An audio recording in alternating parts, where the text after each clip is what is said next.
Salut à tous les amis, j'espère que vous allez bien. Aujourd'hui, j'ai un invité de marque, quelqu'un que je connais depuis des années et en plus il est venu avec la chemise. Comment tu vas Thomas? Je suis dans le sud, il faut mettre une belle chemise. Voilà. Les amis, pensez à vous abonner, pensez à nous mettre en commentaire s'il y a des sujets en particulier que vous voulez qu'on aborde, on le fera avec grand plaisir. Et je reçois aujourd'hui mon pote Thomas Louberzam que je connais depuis pratiquement 20 ans maintenant, parce qu'on parlait tout à l'heure en off.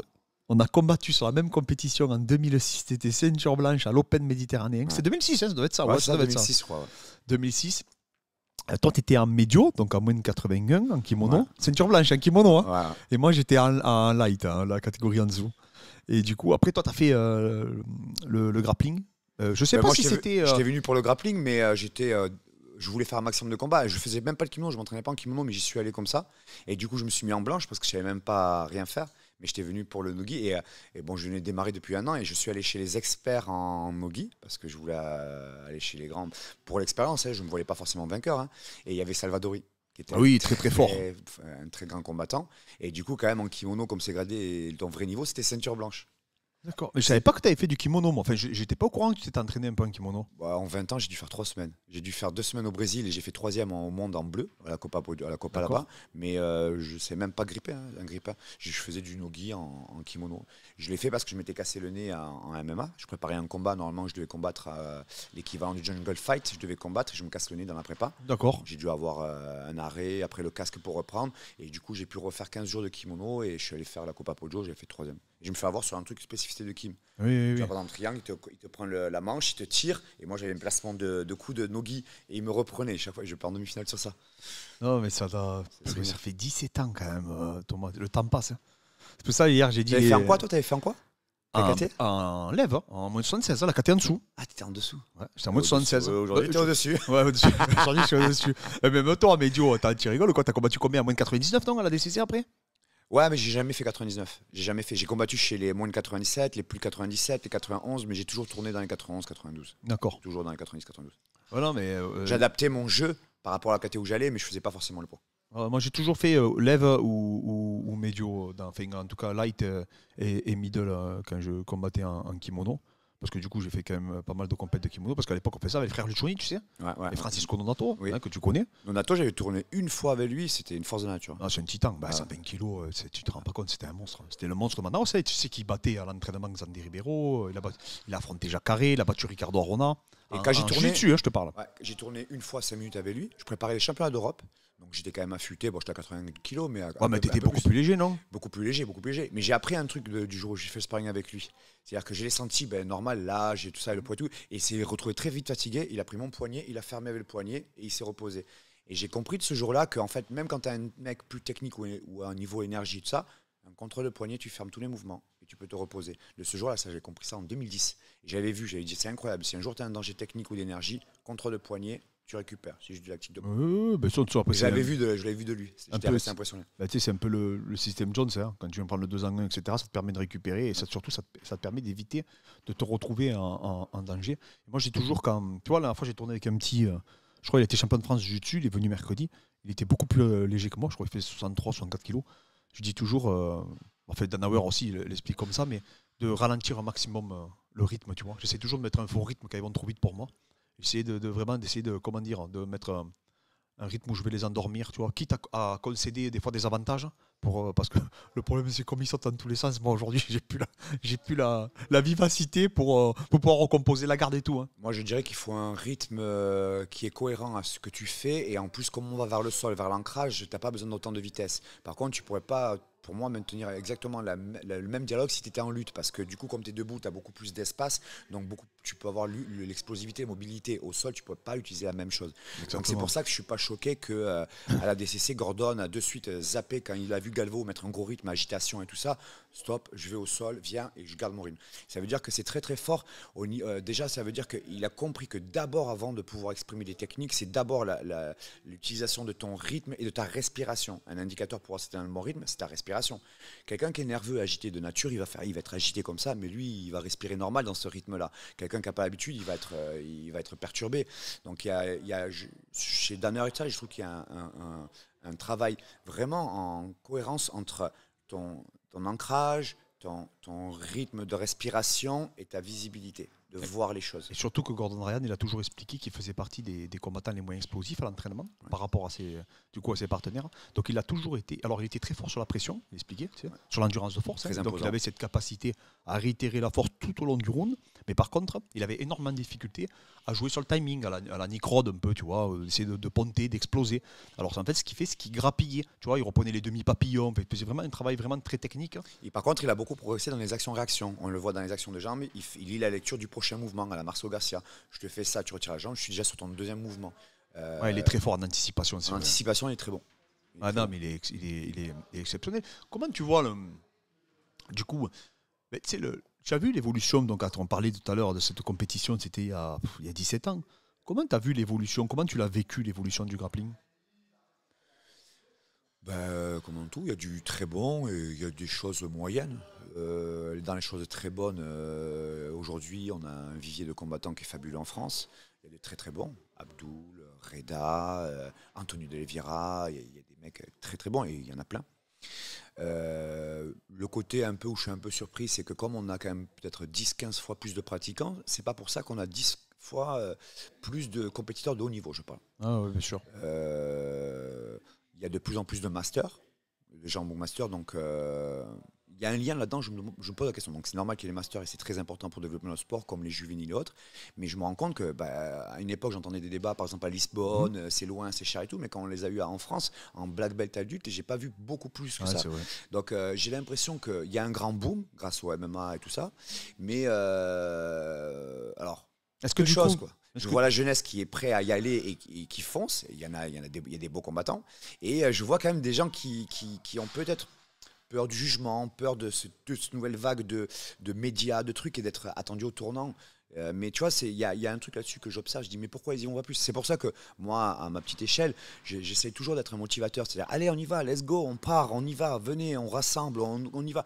Il faut pour moi d'abord faire. Et une fois que tu as fait, tu as de la matière pour analyser. Parce que si tu restes tout le temps à analyser, mais jamais y aller, tu te figes. Ah oui, complètement. Et c'est intéressant ce que tu dis, ce que tu soulignes, c'est est-ce que c'est pas aussi. Tu parlais de Abdul, Reda, Anthony de Oliveira. Par exemple, sur les trois, qu'on peut dire qu'actuellement, je pense que c'est les trois meilleurs, tu vois, sans faire de classement. Peut-être il y en a d'autres, mais c'est ce qui nous vient à l'idée, on va dire. Il y en a deux. Il y en a un qui fait du MMA. Il y en a un qui prépare sa transition MMA. Et Anthony de Oliveira, je ne sais pas. Mais en tout cas, ce que je veux dire, c'est que est-ce que tu ne penses pas que peut-être les plus gros prospects ne partent pas en MMA aujourd'hui pour s'en sortir financièrement, tout simplement, ou médiatiquement? Anthony de Oliveira, là je parle vraiment pour s'en sortir financièrement. Je pense qu'il a un club, il s'en sort très bien. Il n'aura pas forcément la nécessité pour le financier d'aller au MMA. Non, mais ce que je veux dire, est-ce que tu ne penses pas que c'est le MMA qui est venu récupérer le vivier? Un peu comme ils font avec les lutteurs, tu vois. Peut-être qu'à un moment donné, les meilleurs lutteurs vont peut-être se retourner vers le MMA parce que financièrement, ils y trouveront mieux leur compte. Oh, je pense que tu sais, quand il y a quelque chose autour de toi qui est à gauche, à droite, devant, tout le monde en parle, tu as peut-être envie aussi d'explorer. Ouais, donc il y a ce côté-là. Je pense qu'il y en a qui vont y rester, il y en a qui vont explorer, qui vont repartir. Il y a une petite chose à ce moment-là qui va être importante, c'est est-ce que tu aimes vraiment profondément une grande passion pour y rester des années, parce que quoi qu'il arrive, tu vas avoir les moments durs. Donc c'est là où on va voir qu'est-ce qui va se passer quand tu as eu un combat qui ne se passait pas comme tu le pensais. Tu vas être au coin du lit, tu vas dire mais qu'est-ce que je fais là? De toute façon, même quand on aime quelque chose, le lendemain tu repars parce que tu as la passion. Donc fais attention surtout à ça, je pense, plutôt que l'argent et la mode. Mais c'est vrai qu'on peut arriver vite à faire quelque chose parce que financièrement ça peut t'aider, parce que tes potes le font et que tiens, je tenterai bien. Oui, en plus il y a un engouement médiatique aujourd'hui à travers le MMA depuis qu'il est légalisé. C'est une manière aussi de prendre une place, d'avoir une forme de reconnaissance, plein de choses. Mais maintenant, après, d'y faire une carrière, c'est autre chose. Toi, à refaire, tu arrives à cette génération-là. Donc dans cette génération-là, on est bien d'accord. Hein, donc tu n'es pas en fin de carrière. Est-ce que tu t'aurais pu se focaliser sur le MMA ou tu serais resté quand même sur le grappling? Je pense que quand j'étais jeune, j'ai fait un petit peu de MMA, mais je n'avais pas assez le cœur pour aimer ça. J'ai préféré presque la boxe anglaise et ensuite le grappling. Pourquoi? Parce que je préfère un sport isolé qui va très loin dans les détails et du coup, tu es dans la stratégie de haut niveau, que pour moi, le MMA, c'est plus la stratégie de management. C'est-à-dire de ça, tu contournes ça et compagnie, mais ce n'est ni de la boxe de haut niveau, pointilleux, c'est pas isolé. Donc c'est plus de comment tu vas en jouer. Moi, j'aime le détail précis. Ce que tu vas voir en boxe anglaise, ce que tu vas voir au sol, ce que tu vas voir en lutte. Quand tu regardes le MMA, c'est de la lutte version light, manière de parler, mais adaptée, très adaptée. Oui, bien sûr. Et le sol, c'est pareil. Tu n'as pas besoin d'être plus de ceinture violette pour avoir la ceinture mondiale de l'UFC. Par contre, le timing et tout ça. Par exemple, j'ai vu dans ta vidéo de hier, quand le JB par rapport à MMA et tout, il y a un truc que j'entends pas assez, c'est le côté, un truc qui va changer, c'est le côté à l'aise. En fait, le no-gi ou même le JJB encore plus, on a quand même une position de départ où on est quand même à l'aise. Et de là, on a le temps de développer. En MMA, c'est tout sauf être à l'aise. Tu es bloqué, tu es contrôlé, tu as les frappes derrière. Donc, tu as le volume d'informations. Comme ce que disait Fred, il y a celui qui cherche le scramble alors que là, nous, on doit rester au sol. Donc, mais le côté à l'aise. Donc, et ce côté à l'aise, quand tu vas aller au MMA, si toi, tu prends du plaisir en étant là, en prenant ta position, en prenant ton temps à chercher et le pousser à la faute, ce que tu vas faire par des vis, par de la précision, tu l'auras jamais en MMA. Tu es écrasé, tu as de la gêne, donc ce n'est pas du tout le même ressenti. Donc ça, c'est par exemple un truc que moi, je prendrais en facteur. Quel est mon ressenti si je devrais faire du MMA aujourd'hui ou pas? Moi, j'aime, mais je trouve que c'est la partie athlétique qui est très importante en MMA. Et avec un coach, à la limite, et le management, le choix de stratégie. Ah oui, le choix de stratégie, le choix de carrière aussi. Hein. Le choix de carrière, c'est très compliqué. Hein, parce que c'est pas comme une compétition de grappling où toi, par exemple, tu vas faire, je te dis une bêtise, les qualifs ADCC ou les Worlds, tu as une date bien précise, tout le monde passe par cette date-là. Alors que, donc, en fait, le meilleur, on va voir qui c'est. Tu n'as pas cet inconvénient de management qui peut être vrai et pas vrai. Quoi. Oui, c'est vrai. Tu peux t'amener une ceinture alors que tu n'es pas forcément le meilleur. Parfois. Oui, non, ça c'est vrai. C'est clair que tu peux pas tricher je veux dire, en grappling, tu peux pas tricher. C'est impossible. Par contre, tu vois, le côté sport isolé, c'est ce que j'essaie beaucoup de faire dans mes stages, on le voit le sol que comme le sol. Et je suis en train de dire, mais non, dans le sol, il y a de la boxe, il y a de la lutte, il y a plein de choses, je ne rentrerai pas là-dedans. Mais vous savez, le MMA, quelqu'un de, on va dire, populaire, classique, monsieur lambda, en fait, qui n'est pas spécialiste, on va quand même tous autour d'une bière analyser le MMA. Ah, lui, il a de la boxe. Ouais, mais l'autre, s'il attrape, tu vas voir. Oui, mais lui, il a le parce que ça parle à tout le monde. Ouais, tu as des compartiments. On voit clairement qu'il y a des compartiments. Donc, tu sais que, ouais, mais lui, il est frais. Non, mais là, si l'autre, il passe pas de round, après, il est mort. Après, il est le sol. Mais l'autre, il va s'épuiser. On fait des stratégies. On voit les compartiments. En fait, moi, dans un sport isolé, je vois la même chose. C'est-à-dire que quand je vais au sol, je peux comprendre quelqu'un qui dit, ouais, mais Thomas, je comprends pas, il a pas de truc, il est pas technique et tout ça. Mais en fait, il comprend pas. Moi, dans mon sol, je suis très compartimenté comme MMA. C'est-à-dire que j'ai la notion des distances, j'ai la notion des rythmes, j'ai la notion de là où il faut aller, pas aller, exactement quand je fais le MMA. D'ailleurs, je le rappelle, quand j'ai démarré, j'étais un élève d'Anthony Ra, je faisais du MMA, je faisais du pancrace. Non, mais moi, c'est ce que je dis toujours, hein, et c'est pour ça que j'aime beaucoup ton jeu, j'aime beaucoup ta philosophie, j'aime beaucoup ta vision. C'est parce que tu es fort dans ce que tu fais. Et tu as compris, et tu as surtout pris conscience de tes points forts. Et c'est très difficile, tu sais, on en parle souvent en off tous les deux, je dis toujours qu'il faut être déjà conscient de ce que tu sais faire, et ce que tu peux faire. Et à partir de là, comme un peu le schéma que tu m'as envoyé, moi tu as vu, je fais des toiles d'araignée, donc tu vas créer des systèmes dans ton système, ce que toi tu appelles donc des compartiments, et en fait on va chacun poser nos mots, chacun va poser notre posture, notre sensibilité, et c'est ça qui est super intéressant, c'est pour ça que j'aime beaucoup échanger avec toi en off, on parle des fois, on ne s'arrête plus, mais du coup, en fait c'est là où c'est intéressant, c'est que ton système, tu l'as non seulement, en fait, il découle de ton jeu, et à partir de ce jeu-là, tu as réussi à créer plein d'autres systèmes qui, en plus, tu arrives à transférer aujourd'hui, je parle aujourd'hui, hein, parce que maintenant tu donnes des stages, tu arrives à le transférer pour que plus tout le monde puisse utiliser ton système et ta vision. Et ça, c'est super intéressant. Premièrement, pour moi, ce n'est pas un étalage de connaissances techniques. Et en plus, si on va dans le truc, demi-garde, Z-garde, dès l'arrive à garde fermée, garde open, garde, oui, il y a trop de choses. Et en plus de ça, tu as les cycles et ça évolue. Tu ne peux pas tout maîtriser. Moi, je pense que c'est plutôt la personne dangereuse. Et c'est là où je te rejoins. Quand on voit par exemple un Abdul et qu'il faut suivre et que j'adore vraiment, c'est parce que c'est quelqu'un de très imposant. Moi, celui que quand j'analyse un combat ou dans ma carrière, quand je regardais, c'était pas celui qui étalait sa connaissance technique qui me faisait peur. C'est celui qui vient et qui a ses schématiques, on sait, et qui le fait quand même. Tu vois, un Zidane, tu sais qu'il va te mettre un petit pont, il arrive, il te met le petit pont. Tu fais ah, tu vois, c'est ça qui est fort. Ensuite, moi, par exemple, ce que tu disais après, quand maintenant je transfère avec les gens et que j'essaie d'avoir ma pédagogie et tout, j'essaie de faire attention à une chose. C'est-à-dire que d'avoir une connaissance profonde, c'est une chose, mais j'essaie de me mettre au même étage que les personnes que j'ai en face. Pas les prendre de haut, jouer le roi. Ou tu parles d'un étage technique, là? Ouais, même langage. Ça veut dire que je vais me mettre comme lui au même étage pour qu'il y ait une communication. Et c'est pas parce que je vais avoir une grande connaissance que je vais snobber une personne ou que je vais lui dire tu comprends pas, ou ci ou là, dans le sens. Je vais plutôt te mettre dans le même étage, écoute, comprends, regarde. C'est pour ça que je joue beaucoup avec des métaphores, pour que tu me comprennes. Parce que pour moi, tout le monde est fort.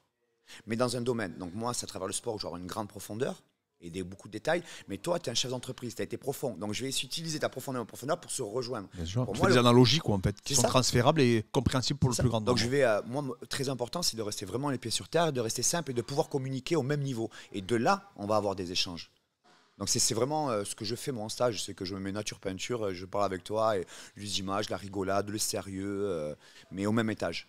Et tu vois, ce que je trouve intéressant aujourd'hui avec le sol d'aujourd'hui, c'est que nous, on a connu cette génération donc de passeurs de garde, les gens qui travaillaient dans le dessous, mais il y avait beaucoup de gros passeurs de garde, de gros lutteurs, tu vois, comme Jacare, Ricardo Arona, ça luttait fort.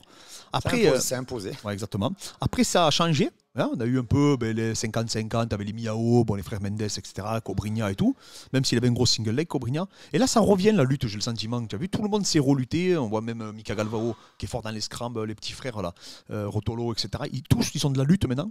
Et qu'est-ce que tu en penses, toi, qu'il y a ce Même les nouvelles renouveau? techniques de sol. Même beaucoup, les nouvelles. Beaucoup de techniques de sol, il faudrait les calculer, mais ce sont des mécaniques de lutte qui ont été utilisées au sol. Et moi, je fais la même chose actuellement. Les gens sont très choqués. Je fais la même chose en boxe. Moi, pour moi, un boxeur que tu arrives au sol, la plus grosse erreur que tu peux faire, c'est lui faire du sol. Pourquoi? Je te donne un exemple. Un mec qui a un langage pam, tu vas le faire au sol. C'est pas la même forme, c'est pas la même dynamique, c'est pas le même tempérament. Donc, par exemple, tu as un lebaneur qui fait bam, boum, bam. Tu vois, tu vas prendre cette dynamique de mouvement, tu vas au sol, tu vas faire bam, bim, bam, boum.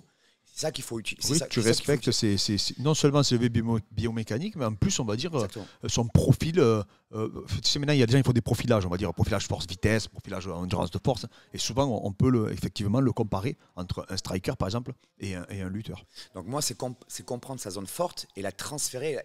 Donc, par exemple, donc, au sol, je vais faire des décalages qui vont avoir ce timing, cette raideur ou cette explosivité ou cette rondeur, et je vais prendre ça en considération parce que sinon tu vas lui parler un autre langage. S'il a fait ça pendant 20 ans, ben c'est pire, je préfère même avoir un débutant à zéro. Deuxièmement, même si tu arrives du coup à lui faire comprendre ce nouveau langage, est-ce que tu ne l'as pas éloigné de ses points forts en langage? Donc en fait, c'est toujours en fait souvent qu'il faut faire attention, c'est que les gens veulent, si tu arrives au sol en tant que prof de sol, tu veux parfois étaler ta connaissance technique à un élève. Inconsciemment, tu veux lui montrer ce que tu connais, mais c'est différent de lui montrer ce qu'il a besoin. Pour moi, le plus important, c'est de faire un travail pour révéler le combattant et la personne. Mais c'est vrai que c'est plus profond, c'est plus délicat, on va toucher des zones, il faut lui faire comprendre, il faut prendre du temps. Ouais, c'est difficile à comprendre, c'est très compliqué à comprendre. Tu vois, je dis toujours à Abdoul, il faut que tu boxes pour lutter. Et pas boxer pour boxer, c'est totalement différent. Combien de combattants on a vu dans le MMA les années d'avant qui, on fait peut-être beaucoup de lutte et de sol, et quand ils font un nouveau sport, c'est la fraîcheur, l'envie et tout. Et ils ont commencé tellement à boxer pour faire de la boxe qu'ils en ont perdu leurs stats. Damien Maillard, il a dit dans un podcast, il a dit j'ai perdu mon niveau au sol. Ouais. Parce que je me suis focalisé sur la boxe. Et c'est là où moi je me bats beaucoup, et je fais beaucoup mes stages, je suis là-dedans, c'est de dire, les gars, n'oubliez pas une chose, la connaissance technique c'est une chose, mais il y en a tellement qu'on peut s'éparpiller. Ce qui est important, c'est d'imposer votre schématique. Et pour composer une schématique, il faut se connaître. Quelles sont vos qualités? Le combat, physique, technique et mental. Là-dedans, tu as tous tes points forts et tes points faibles. Et tu vas ensuite, une fois que tu te connais, quand tu connais ces piliers, mais il faut d'abord isoler pour connaître un compartiment. Et une fois que tu sais ça, tu pourras en jouer avec le quatrième pilier qui s'appelle la stratégie.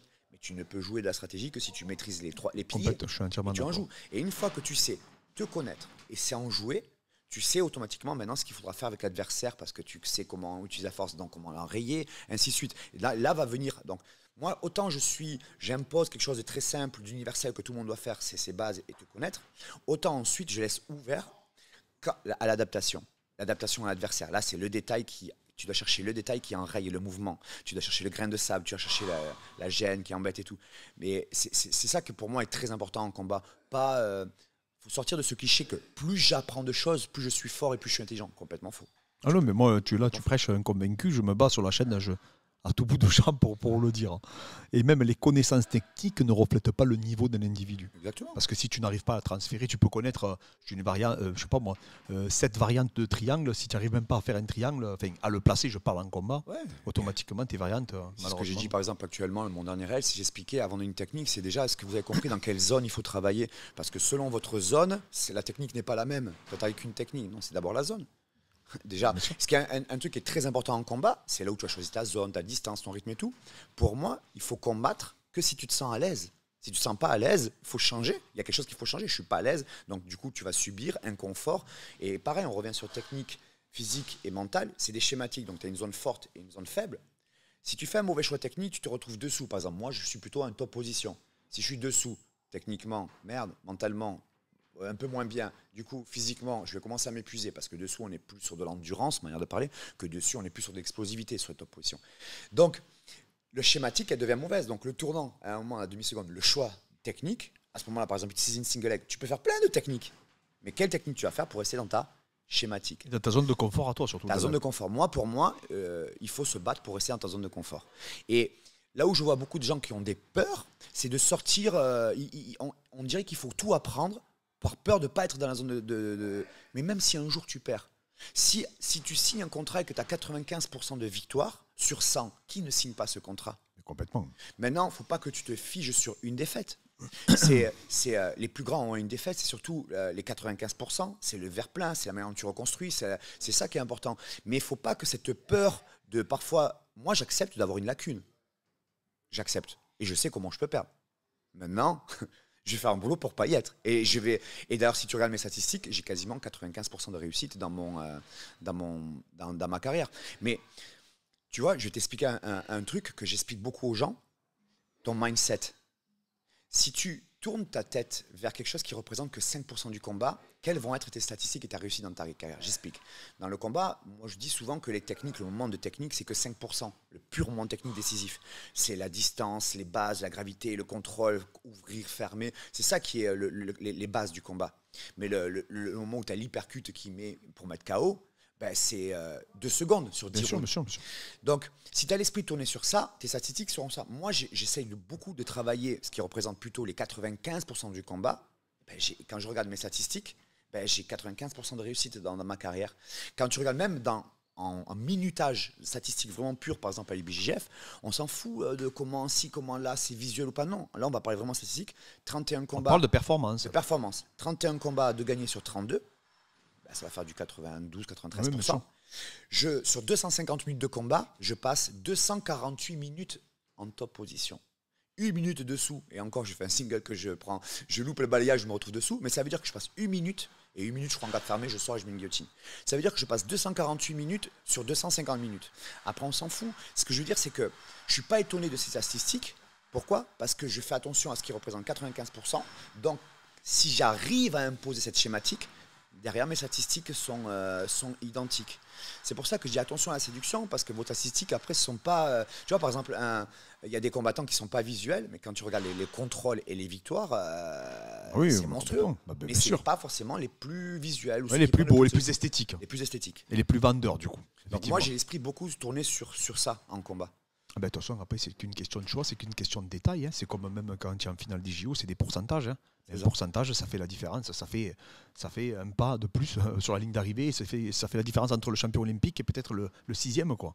Ouais, et quand toi, tu es en combat, quand tu es un combattant, c'est une chose. Mais souvent, tu as un coach qui est là pour te dire le recul. Quoi. Te dire attention, je te conseille ça, on aurait plus de statistiques de réussite. Attention, l'adversaire te trompe pas parce qu'il est plutôt comme ça, plus que visuellement, tu peux ressentir. Ou si tu entends les gens, tu crois, regarde. Et alors, c'est pas une vérité en soi absolue, mais il faut le prendre en compte.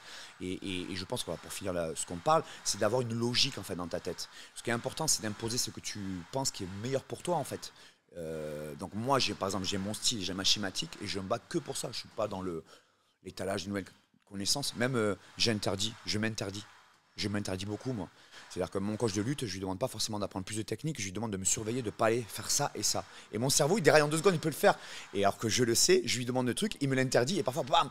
Donc moi, au niveau, je fais plus attention à ne pas faire la demi-seconde d'erreur. Oui, parce qu'en fait, tu sais que tu vas t'aventurer dans un domaine, peut-être. Je te dis une bêtise, par exemple, tu vas projeter du dos, mais c'est peut-être quelque chose que tu ne travailles pas à l'entraînement, et tu vas te retrouver en compétition face à un grappleur, un top grappleur, dans un truc que tu ne fais jamais, du coup, peut-être. Ou alors tu fais le dos ouvert, est-ce qu'il faut le prendre? Moi, je ne suis pas forcément la personne qui va le prendre. Si c'est pas travaillé par moi, comme tu dis, si j'ai pas travaillé ça longtemps et tout, pourquoi prendre le dos? Ça peut être dangereux parce que si tu as un combattant de haut niveau, tu prends le dos. Lui, peut-être qu'il est très très fort là-dedans. Tu sors de ta schématique, tu te retrouves dans une situation et merde, pourquoi je suis là-dedans alors que je suis très fort en latéral? Pourquoi? Alors après, si tu perds, il y a des exceptions. Tu perds au point, le dos, 4 points, tu le prends et tu ressors. Tu peux prendre le dos pour pas rester dans le dos, peut-être prendre les points et ressortir. Mais tu vois, c'est des vraies questions, mais stratégiques. Oui, après ça, c'est de la stratégie, c'est du game plan, c'est des détails. Et de toute façon, la performance sportive de haut niveau, on le sait très bien. Tu vois, là, il y a Dariush Oliveira. Au final, je suis incapable de te dire qui est le meilleur. Pareil. Par contre, il y en a un qui va sûrement faire les meilleurs choix que l'autre, au bon moment, tu vois. Et c'est ça. Et en plus, les pronostics, c'est très compliqué à faire quand on te les demande. Moi, je préfère ne pas les faire. Parce qu'en fait, il y a les choses qui sont... Moi aussi, je n'aime pas faire des pronostics. C'est les évidences. Si on en arrive à analyser, c'est qu'on le voit. Oui, après, tu vas chercher petite profondeur et tu penses qu'il pourrait faire ça. Mais le jour du combat, tu sais très bien que leur premier élément, c'est de surprendre l'adversaire. Donc, nous, les pronostics, comment tu voudrais qu'on soit tout le temps voyant? C'est impossible. De toute façon, sinon, on serait pronostiqueur professionnel. Et en plus de ça, là où c'est compliqué, c'est qu'on n'a pas accès, nous, au camp d'entraînement. Déjà, Thomas, on ne maîtrise pas. Nous, on reste sur un dernier aperçu. Mais tu ne sais pas si le mec il est blessé, tu ne sais pas si le mec il a eu un cas d'entraînement optimal, tu ne sais pas dans quel état psychologique, physique et technico-tactique il arrive. Il peut y avoir tellement d'éléments à ce moment-là. Voilà. La performance de très très haut niveau, je parle d'un combat comme de Dariush Dobronx, ça se joue sur des détails qui sont... c'est ça. C'est une petite inattention, tu te fais connecter et à partir de là, c'est plus le même match, quoi. Exactement. Parce qu'ils sont tellement forts partout qu'ils peuvent capitaliser dans n'importe quel scénario. C'est pour ça qu'au lieu pour moi, faire des pronostics, c'est plutôt intéressant des spécialistes qui relèvent les points forts de chacun et de dire plutôt regardez ça pour voir comment ça va être géré. Je serais plutôt à relever des points et dire voilà, moi je vous dirais regardez ce point-là, de voir comment il va gérer ça. Et lui, comment il va gérer ça. Et maintenant, voyons comment ça va se passer, quoi. C'est ça pour moi qui est le plus intéressant. Oui, parce que c'est vrai. Non, mais de toute façon, c'est ce que j'essaye toujours de faire. Tu avais vu, tu regardes toujours nos vidéos, tu me dis, on essaie toujours déjà d'expliquer les points forts de chacun et après que les gens se passent leur propre opinion. Parce qu'effectivement, alors après, effectivement, on peut être biaisé. Hein. Moi, je sais que j'aime bien les lutteurs, etc. Donc peut-être qu'effectivement, ça va avoir une incidence. Toi, tu aimes bien les lutteurs, parce que je dégage, tu aimes bien les lutteurs et tu aimes bien la partie, même si tu as la partie stratégique derrière, elle est moins exprimée, et tu aimes le côté physique, biomécanique et tout. Donc, toi, tu le développes. J'aime bien beaucoup. Mais après, c'est une partie. J'aime bien beaucoup lier tout. C'est-à-dire que par rapport à tes segments, par rapport à tes capacités physiques, je vais vraiment le lier avec ton schéma technico-tactique. Je te donne un exemple. Abdul a des longs segments, donc il a des longs bras par rapport à son gabarit. Et il a des très gros avant-bras. Et en fait, on va dire qu'il a un bon dars ou un bon anaconda, peu importe. Et bien, en fait, tout son schéma, quand il va amorcer le dars, que ce soit sa préparation physique, sa préparation stratégique ou sa préparation technique, les variantes qu'il peut utiliser, elles sont en corrélation avec non seulement ses qualités physiques, mais ses qualités morpho-anatomiques. Et ça, je pense qu'il faut le comprendre. C'est très important. Comme toi, par exemple, la guillotine, je sais pourquoi tu as une bonne guillotine et peut-être que tu affectionneras moins l'anaconda. Parce qu'il y a ton radius est court, donc automatiquement, pareil, toi aussi, tu as un gros avant-bras comme Abdul. Donc dès que tu le passes là. Déjà, tu as ton corps, comme tu dis, de base de ce que tu as. Et en plus, ton corps, quand tu vas avoir un pratiquant qui le fait depuis 10-15 ans, ton corps va se mouler en plus. Il va créer même des problématiques là où il peut y avoir des blessures d'un côté et des points forts de l'autre. Moi, tu vas le voir, j'ai toutes les dents gauche à gauche qui sont complètement pétées. J'ai fait ça des années. Un ostéo, il va me regarder, mais qu'est-ce qu'il ne connaît pas du tout. Il peut même ne pas me connaître mon sport. Il me dit qu'est-ce que tu fais souvent. Il le voit, mes placements de ton corps et tout. Donc, effectivement, et si tu as fait ça pendant des années, est-ce que tu vas changer de schématique aussi rapidement? Non, mais tu me disais, toi, tu avais fait le judo et que c'est pour ça que tu penses que tu as attrapé la tête aussi, tu m'avais expliqué. Je pense que j'ai attrapé déjà beaucoup cette zone-là et je pense que le fait que quand tu es enfant et tu as beaucoup de mouvements enregistrés, je pense que du coup, quand j'ai commencé le combat, même si j'ai commencé tard, je pense qu'en France, quand même, j'ai eu des mouvements enregistrés dans une sphère, on va dire. Ouais, bien sûr. Et après, derrière, tu t'es dirigé vers cette sphère-là. Ouais. Non, mais c'est vachement intéressant. Hein, c'est vachement intéressant. Et du coup, tu as vu, c'est Dan Hauer qui dit que le niveau au sol, aujourd'hui, à MMA, a régressé. Qu'est-ce que tu en penses, toi? En MMA? Oui, le niveau du sol des... Alors, il dit qu'en fait, les meilleurs grappleurs ne vont... Parce qu'avant, tu te rappelles, Roger Gracie, c'est au MMA. Jacques Harry a fait une carrière de MMA. Les meilleurs grappleurs, en général, partaient au MMA. Alors, le niveau de sol en MMA, du point de vue grappleur, pour Jutsuka d'un sport qui se développe individuel, se perd. Mais le sol des MMA se trouve. Bien sûr. Mais il évolue. Je trouve. Moi, je tourne avec plein de gars. Si je les prends en grappling pur, je vais les avoir sur des détails de haut niveau. Ils ne peuvent même pas imaginer. Si je tourne en MMA avec eux, avec les frappes et le timing et le truc d'un round et les conditions, je pense que je peux prendre des rounds contre des mecs qui me battront jamais en grappling. Mais par contre, assez de quoi bloquer timing, deux frappes bloquées, gagner, jouer avec le temps et toi, te relever avec la partie athlétique, tu peux te dire oui, je peux perdre un round. Ça peut aller vite. Et tu trouves aussi alors qu'il y a eu une régression technique, toi, parce que je trouve que ça évolue pas technique. Non, c'est pas qu'il y a une évolution, une régression, c'est que ça ne se transfère plus, c'est fini. Ouais, c'est vrai. C'est-à-dire que par exemple, on va parler il faut juste sortir de ce truc de technique tout le temps. C'est en fait la technique, j'aime bien la dénigrer pour pouvoir permettre à regarder d'autres angles. Et la technique, après, on la remet à sa juste place. Mais quand tu arrêtes de voir la technique, du coup, tu commences à regarder le rythme, tu commences à regarder la distance, tu commences à regarder le mouvement, tu commences à regarder le choix stratégique, tu commences à regarder tout ça. Et je te donne un exemple, le volume, ou le rythme en kimono. 1, 2, 3. Tu vois le 1, 2, 3, le comptage? Nogi, 1, 2, 3, MMA, 1, 2, 3, 4, 5, 6, 7, 8. Oui, ça n'a rien, c'est des rythmes qui sont différents. C'est là où, par exemple, sur le combat avec Karl et Abdul, pour moi, Karl a surpris sur un truc, je voulais qu'il bloquait parce que on perd le round, c'est pas grave, on se relève. bloc, parce que je veux pas qu'il ait de l'ouverture aérienne, de hanche pour qu'il puisse développer son sol. Donc moi, sur la partie sol, il s'est retrouvé complètement bloqué. Il est pas arrivé à s'exprimer sur un truc très simple. Par contre, là où il a été fort, Abdoul, il a vu le timing et le truc, volume d'information, distance, pam, pam, pam, pam, pam, pam, pam, pam, pam. On n'est plus dans du sol. Et ça a été très intelligent. Le rythme. Donc, grappling, pim, pam, poum. Et toi, tu arrives, MMA, pam, pam, pam, pam, pam, pam. Donc, tu vois, quel grappleur va pouvoir faire MMA? Pas forcément celui qui est bon techniquement, celui qui a l'habitude de parler ce rythme-là. Donc, le grappeur cool, tranquille, qui recompose comme ça, je suis pas sûr qu'à la vitesse d'information, ils arrivent à s'adapter facilement. Donc, ils ne seront pas à l'aise.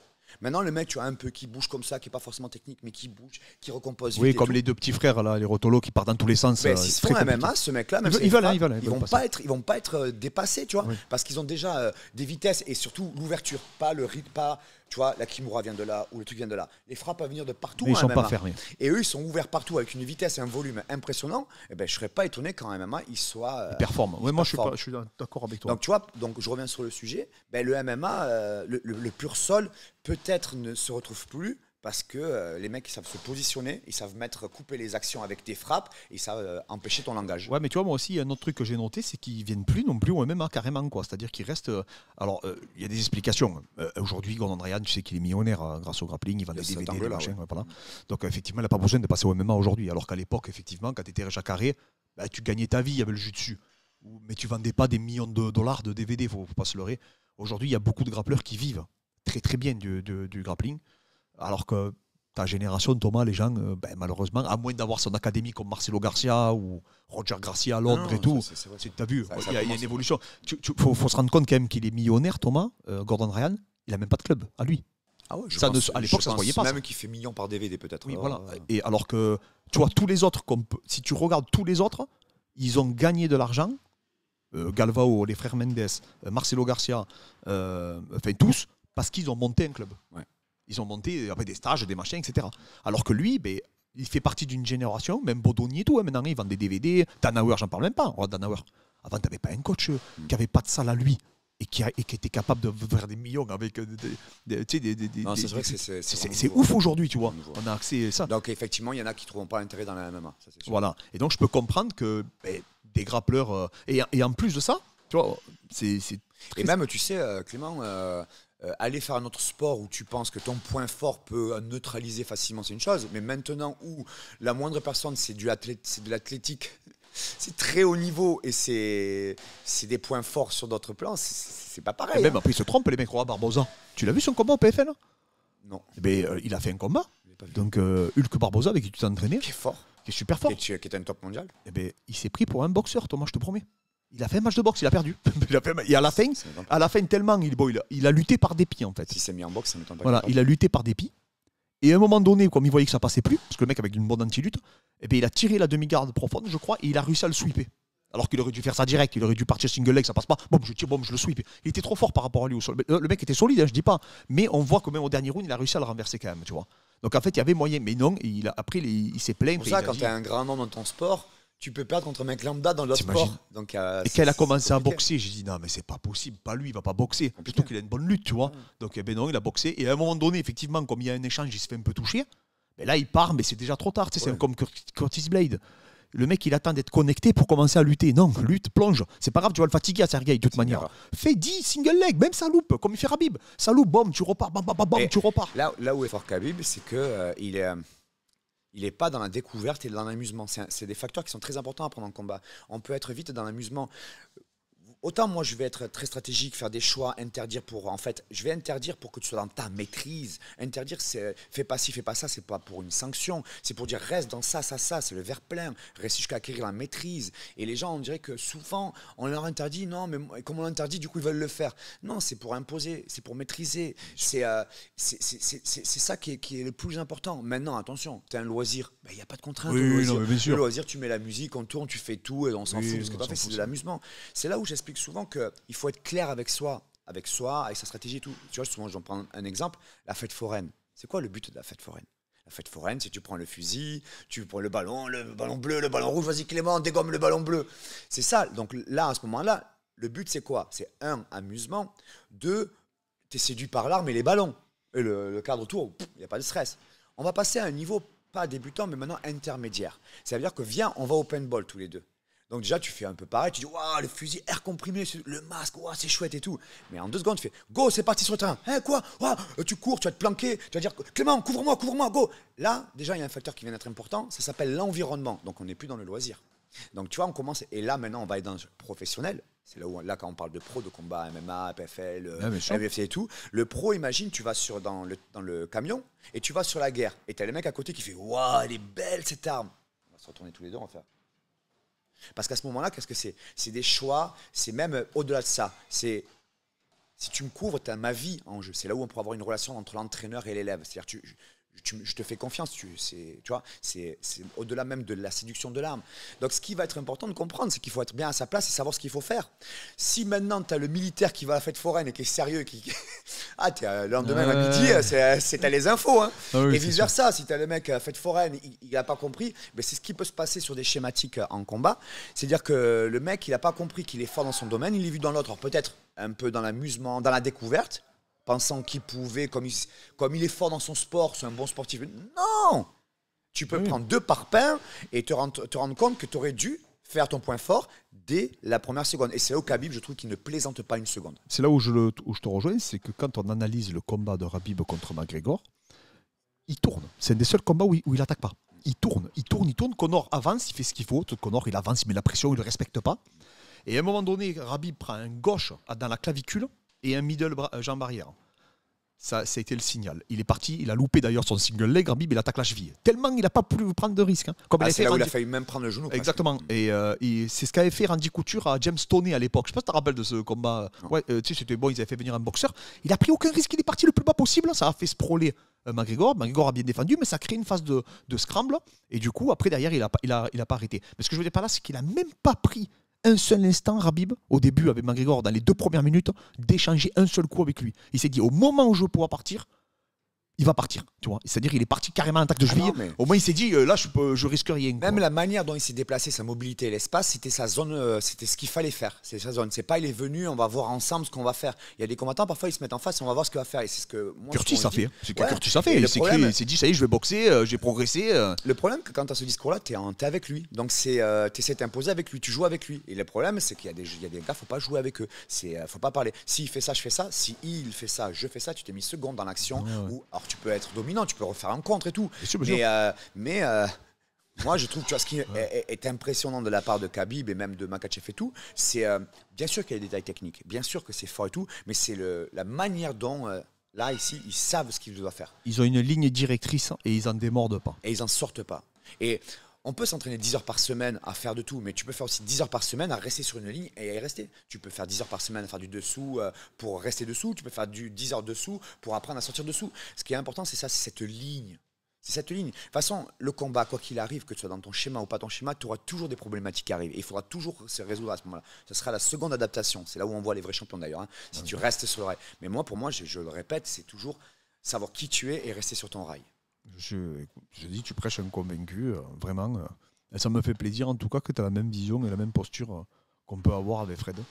C'est ce qu'on essaye de défendre, tu vois. Et c'est vrai que, tu sais, je dis souvent, on a un passif de striker en France. Donc on a énormément de difficultés à reconnaître en fait les grappleurs. Et du coup, parce que ça ne nous parle pas, hein, automatiquement. Tu sais, j'explique toujours cette anecdote où le journaliste des MMA Junkie se pose pas.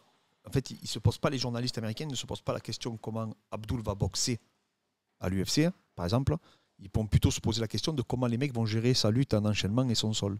Tu vois, c'est-à-dire que c'est plus dans cette problématique-là. Parce qu'ils redoutent, c'est tout à fait normal, hein, ils redoutent plus les lutteurs que les boxeurs aux États-Unis ou en Russie. Et pareil, quand elle a été interviewée par un média, c'est un des plus gros médias russes, hein, ils n'y ont parlé, ils n'ont pas parlé au moment de striking. Ils n'ont parlé que de la lutte ou du grappling. Parce qu'ils ont une culture qui est totalement différente. Mais alors après, c'est pas un reproche en France, hein, parce qu'à côté de ça, on a une école pied-point qui est extraordinaire et que le monde entier, je pense, nous envie, techniquement parlant. C'est ça, et ça va surprendre ce que je vais dire certaines personnes sur une certaine personne. Mais par exemple, Gain, effectivement, sur le sol, il y a un débat. Mais au fond, est-ce que son manager ne fait pas un bon travail? C'est-à-dire que il a compris les points forts, il lui fait rester et il lui fait. Moi, si demain je prends des boxeurs, c'est pour essayer de, même au sol et en lutte, c'est lui faire de maintenir ce travail de qualité de boxe et de le faire gagner.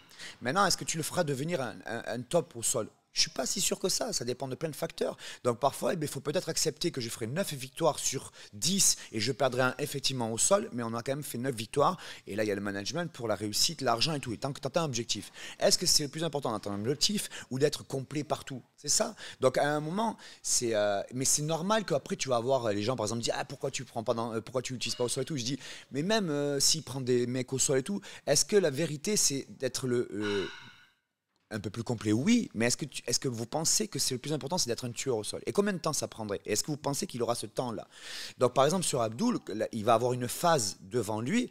Est-ce que vous pensez qu'il faut apprendre la boxe? La boxe, entre guillemets, direct, crochet, hypercute. Je caricature. Mais c'est 10 ans pour savoir faire un jab. Le sol, 1000 techniques. Mais en fait, en 2 ans, tu peux savoir te débrouiller au sol, manière de parler. Donc, moi, je dirais, il faut, comme tu dis, de la boxe pour sa schématique à la Khabib. Mais venir faire de la boxe pour de la boxe, je dirais surtout pas. Parce qu'ils deviendraient codifiés à faire de la boxe propre, où les mecs en face, dans ce langage, ce truc, il faut même leur faire de la dirty box, de la sale boxe, avec toutes les zones et tout ce qu'il ne faut pas faire en boxe. Fais ça. Parce que là, derrière, ils ne savent pas, les incertitudes, tout ce que tu veux. Et derrière, dans les 3 secondes, il est dans son domaine. C'est pour ça que ouais, mais il faut qu'il évolue en boxe. Quelle boxe? Ah oui, mais c'est pour ça qu'on travaille beaucoup les kicks aussi pour surprendre, parce que c'est surprenant, parce qu'ils s'en foutent de tomber. Tiens, par la peur de Bronx, les mecs qui mettent des front kicks, des coups de pied retournés. Il n'y a rien de pire pour un boxeur d'affronter un mec que tu as le sentiment qu'il fait n'importe quoi. Il n'y a rien de pire. Alors peut-être qu'une fois sur 10, il perdra sur un match en boxe et à ce moment-là, on dira il faut qu'il progresse en boxe. Mais c'est toujours pareil. Le verre vide ou le verre plein. Regardez ce qui a été fait et qui est fort. Est-ce que si on aurait fait la schématique en inverse, vous pensez qu'on serait arrivé là? Oui, mais moi, non, mais de toute façon, je te dis encore une fois, je te rejoins totalement. Mais c'est surtout, je pense, Thomas, on a eu pas mal d'élèves tout au long de notre parcours et je pense qu'on s'est aussi rendu compte que la marge de progression, c'était pas comme un jeu vidéo, c'est-à-dire que c'est pas infini. C'est-à-dire que des fois, tu vas prendre des individus, effectivement, c'est des bons boxeurs, ils apprennent plutôt bien la lutte, mais quand tu les prends au sol, tu vas venir me voir, tu vas me dire que ça va être dur pour lui d'apprendre le sol. Donc en fait, nous, qu'est-ce qu'il faut qu'on fasse, Thomas, tous les deux? Si le mec, on voit que il ne comprend pas bien au sol, mais le but, c'est on va tout faire pour pas qu'il s'y retrouve. Et on repart au premier schéma que tu expliquais. Pour pas qu'il s'y retrouve. Et s'il s'y retrouve, quel comportement faire? Est-ce qu'il faut lui montrer des techniques pour se débrouiller au sol? Est-ce que c'est des techniques pour sortir de sol? Est-ce que c'est des techniques pour bloquer selon le temps qui reste et la stratégie qu'il y a derrière? C'est ça qui est très dur. Et ça, malheureusement, il n'y a que les entraîneurs qui peuvent le savoir, la marge de progression. Moi, je vois par exemple Abdul, je le dis souvent, pour un entraînement de boxe, il progresse d'un pas. Il fait un entraînement de sol, il progresse de 8 pas. Pourquoi? Parce que c'est un mec dans les sports de préhension, il est surdoué. Que ce soit la lutte et le sol, je crois qu'il avait fait 3 ou 4 mois de lutte dans son club. Il arrive, il fait les France, il fait 3e. C'était un junior, mais il avait affronté des mecs qui faisaient de la lutte depuis petit, parce que la lutte n'attaque pas à 17 ans, tu te doutes bien. Et donc, il a toujours fait ça. Il avait fait Lisbonne, il est devenu ceinture bleue en 2 semaines. Abdul est arrivé chez Beto, 2 semaines après, Beto, puis c'est un Brésilien, il est dur. Il a dit, j'étais obligé de donner cette ceinture bleue. Il comprenait tout, tu vois. Comme toi, la guillotine, je l'ai eu le premier jour presque. Je caricature, mais tu m'as compris. Oui, toi, c'est pas normal qu'à la ceinture blanche, tu battes Michel Salvadori, je suis désolé. Non, mais tu comprends ce que je veux dire. C'était un tueur, Michel Salvadori. Tu as quelque chose qui se développe. Exactement. Un truc. Et parce que quand tu faisais un entraînement de grappling, Thomas, ça te comptait comme si tu avais fait 15 entraînements de MMA en termes de progression. Mais tu vois, le dialogue qu'on a, c'est. Moi, j'ai tendance même à le répéter, à le rabâcher, parce que si on est bienveillant à donner des bons conseils aux gens, c'est ça en fait. C'est qu'il faut sortir de croire que ce bon système écolier qu'apprendre c'est bien tout le temps, apprendre à se connaître, c'est plus compliqué, il faut parler. Une technique, manière de parler, prends le poignet, tu remontes, tu fais dans 5 minutes, tu sais la faire. Savoir se connaître, ça prend du temps. Ça veut dire que parfois, il faut savoir écouter les anciens, les personnes âgées. Il faut savoir écouter les gens qui ont de l'expérience, 20 ans de combat. Pourquoi? Parce qu'il y a un truc qui est très important. Même si tu ne comprends pas maintenant, écoute-le, entends-le. Tu vas peut-être le comprendre en 6 mois ou 1 an. Mais les gens âgés et les gens à expérience, c'est des raccourcis. On aurait ce comportement rapidement si on tenait une entreprise. On paierait, on irait, on ferait des formations et on prendrait le temps et on écouterait. En combat, on a ce truc que non, ça ne me va pas. On juge trop vite. Mais laisse-moi le temps de t'expliquer. J'ai 20 ans, j'ai le droit de me tromper, t'inquiète pas. Mais j'ai 20 ans d'expérience, j'ai les résultats. Je pense que quand même, 9 fois sur 10, je fais un bon choix. Et surtout, laisse-moi le temps, va avec ça, reviens la semaine prochaine et dis-moi ce que tu en penses. Et tu me dis oui, merci ou non. Mais si tu me dis non, par contre, moi j'attends que tu me justifies. Pourquoi? Un, pour que ce soit argumenté, que ce soit une vraie raison. Et deux, pour que je comprenne. Et que ça nourrisse ta Que ça réflexion. nourrisse ma réflexion. Donc là, les amis, on arrive à la fin de la première partie. On a enregistré une deuxième partie et je vous la publierai d'ici quelques semaines. Merci encore à toi, Thomas. Et je vous dis à Merci, Clément. très bientôt, les amis.